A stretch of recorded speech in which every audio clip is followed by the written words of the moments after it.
अगर हम किसी को देखते हैं कामी है तो आप लिख लो, आपके अंदर ऐसा काम जागृत होगा कि आप भ्रष्ट हो जाएंगे। आपने देखा है चोर है, आप लिख लो, कुछ ही दिनों में देख लेना आपके अंदर चोर वृत्ति आ जाएगी। क्योंकि अगर वो छोटी रूप में ना होती, तुम्हें बड़ा रूप दिखाई दे रहा है, छोटी रूप में ना होती, चिंगारी रूप में, तो आपको दिखाई नहीं देता। अपने अंदर वो बात होती है तो हम दूसरों के अंदर देखते हैं। यदि ये ईर्ष्या, ये मात्सर्य मतलब मेरे से आगे बढ़ा जा रहा है, या दोष दर्शन, तो किसी भी तरह से परमार्थ की तो बात जाने दो, व्यवहार में भी आप सुख चैन से नहीं रह सकते, क्योंकि बेमतलब आप जलते रहोगे।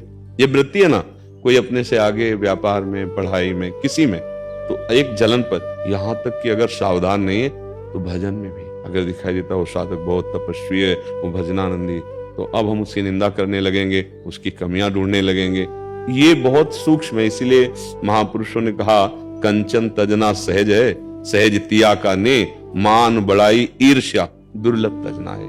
एक ही उपाय से इसे त्यागा जा सकता है, वो है भगवत भाव। ज्ञान वृत्ति जब उदय होती है तो फिर ईर्ष्या किससे करें।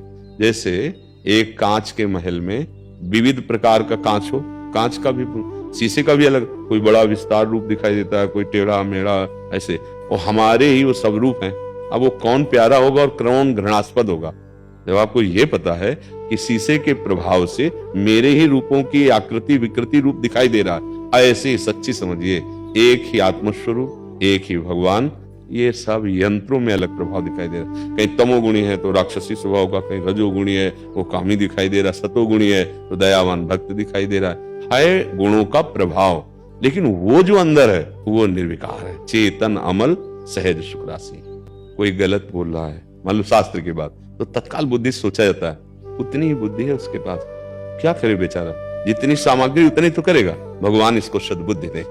ईर्ष्या का तो कोई भाव ही नहीं रहा। जैसे कोई गलत आचरण करता पाया जाता है अपने लोगों की दृष्टि में, ऐसा थोड़ी कि अंधे दिखाई नहीं देता या बिल्कुल नहीं दिखाई देता है, पर ये उसमें जैसे अपना बच्चा है और वो कुछ मलिन आचरण कर रहा है, मलिन खेल रहा है, तो पहले होता है ये अपना है, फिर दूसरी बात होती है उसका सुधार किया जाए, उसका नाश किया जाए, या उसकी किसी भी तरह से दुखद वृत्ति द्वारा, ऐसा नहीं है, उसको बचाना है और उसको पवित्र करना। आकर्षण हो जाए जैसे वैभव आदि को देख करके, किसी की विशेष विलक्षणता को देखकर, तो अपने भगवान की विभूतियों को पढ़ के देखो, कोई बहुत प्रवीण है, कोई तेजस्वी है, कोई बलवान है, तो हम उसमें अपने भगवान की विभूतियां देखते हैं कि हमारे भगवान का बल इसमें है। भगवान के सिवा बचाव पर कोई नहीं बचा, फिर सब माया ही माया है, और यही हृदय जलाती रहती, यही मलिन कर देती। हृदय में स्फुरन होना एक अलग बात है। जैसे हमारे अंदर काम का स्फुरन हुआ, हो गया बहुत जन्मों से संस्कार, अब उसका हम आदर नहीं करेंगे, पहली बात, संकल्प नहीं बनने देंगे। और अगर कहीं भूल से ऐसी आदर वृत्ति आ गई काम सुख की, तो हम क्रिया नहीं होने देंगे, तो बच गए। अब हमारे अंदर उसका दोष दर्शन हुआ तो हम उसको तत्काल भगवत भाव में लाएंगे, नहीं ला पाए और दोष दर्शन पक्का हो रहा, पर हम वाणी से वर्णन नहीं करेंगे, दोबारा उसके प्रचिंतन जाएगा तो उसे काटेंगे नाम जप से, भगवत चिंतन से। तभी हम अद्वैष्टा सर्वभूतानाम मैत्रः करुण एवच निर्ममो निरहंकारा शम दुखा सुखाशमी। किसी भी पूरे विश्व में एक से भी हमारा द्वेष न हो, न दोष दर्शन हो, तब जाके वो भगवान का प्रिय महाभागवत बनता। अद्वैष्टा सर्वभूतानाम मतलब अजात शत्रु ते सदा, एक भी दोष दर्शन किसी पे नहीं। ये कैसे हो सकता है?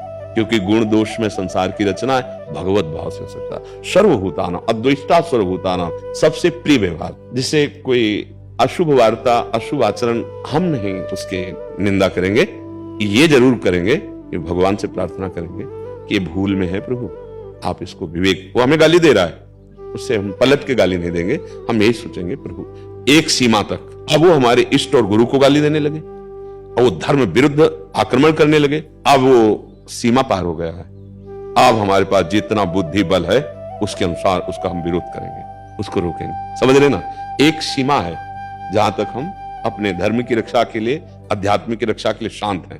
और इस अब जैसे कोई आके हमारे प्रभु की, हमारे गुरु की अवहेलना करने लगे, तो वाणी में जितनी दम है, बुद्धि में जितना पावर है और शरीर में जितना पावर है, हम उसका विरोध ऊर्ध्वपुंड लगा होता है तो भय लग जाता है महाराज। नहीं, काल नेमी ने कुछ श्रृंगार कम किया था क्या? हनुमान जी ने उठा पटक दिया था? नहीं पटका था, वो भी राम बोल रहा था, इसीलिए सर झुकाया था। लेकिन अब देखा कपट, ये तो पाखंड कर रहा है, ये तो राक्षस है, भगवान का भक्त तो है नहीं, परम कल्याण हुआ हनुमान जी के द्वारा। पर हनुमान जी ने उसका स्वागत कैसे किया जानते ना?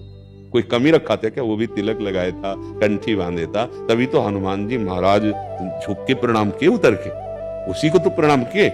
हनुमान जी ने कोई ज्ञान दृष्टि का प्रयोग नहीं किया, बाहर चिन्ह को करे, वैष्णव है, भगवान का भक्त, राम कह रहा है, लेकिन उसकी जो आज्ञा हुई वो भी करने जा रहे थे। पर भगवान कृपालु है ना, बचाते हैं ना सत्य को। वो तत्काल एक मकरी ने बताया कि महाराज ये बाबा जी नहीं, संत नहीं, ये तो कालनेमी राक्षस है, भगवान ने उसका वध कर दिया। अगर कोई तिलक लगाए हमारे इष्ट की निंदा करता, भक्त कैसे हो सकता है? क्या चिन्ह लगाने मात्र से भक्त हो जाएगा क्या? नहीं नहीं, हमारे गुरु की, हमारे इष्ट की, हमारे धर्म की नहीं। हाँ, हमारी निंदा करेगा हम सह लेंगे, वो हमें कटुवचन कहेगा हम सह लेंगे, लेकिन हमारे धर्म और हमारे इष्ट या हमारे राष्ट्र पे आ रही वो बात फिर हम सहन नहीं करेंगे, फिर हम शांत नहीं। जितना तप बल, भजन बल, बुद्धि बल है उसके द्वारा हम उसका विरोध करेंगे, क्योंकि संत संभ श्री पद अपवादा, कही सुनीता असमर्यादा, काटी जीभ तासु जो बसाई, श्रवण मूंद नत चले पराई। असमर्थ है तो कान में अंगुली डाल के चले जाएंगे, समर्थ है तो जबान बंद कर देंगे किसी भी तरह से। ये सिद्धांत है, दोनों बातें समझनी हो, केवल एक ही पक्ष नहीं है। अगर अन्वय है तो फिर व्यतिरेक भी है। हाँ, तो अगर जहां तक हमारी बात है कि हमें कोई कष्ट दे तो हम प्रार्थना करेंगे प्रभु उसका कभी अमंगल न हो, उसकी बुद्धि शुद्ध हो, उसे सुख मिले। लेकिन जब हमारे गुरुदेव, हमारे धर्म, हमारे इष्ट पे, तो जानते हैं कि आप ही हो, पर आपका विरोध करेंगे। आप हमारे इष्ट का अपमान करें, आप हमारे गुरु का अपमान करें और हम चुपचाप हाथ जोड़े बैठे रहें, ऐसा असंभव। आप समझ रहे ना? हाँ, ये थोड़ा सा इसमें विवेक की आवश्यकता है। हाँ, कहीं तो कल भी चर्चा की थी, अहिंसा परमो धर्म है, तो कहीं हिंसा अहिंसा से भी ज्यादा परम धर्म हो जाती है। कोई हमारे गुरु जी को मारने जा रहा है, कोई हमारे धर्म को नष्ट कर रहा है, अब उस समय हम कहें हिंसा परमो धर्म। कोई हमारे राष्ट्र पर भय आ रहा है, हम कहें हिंसा पर नहीं।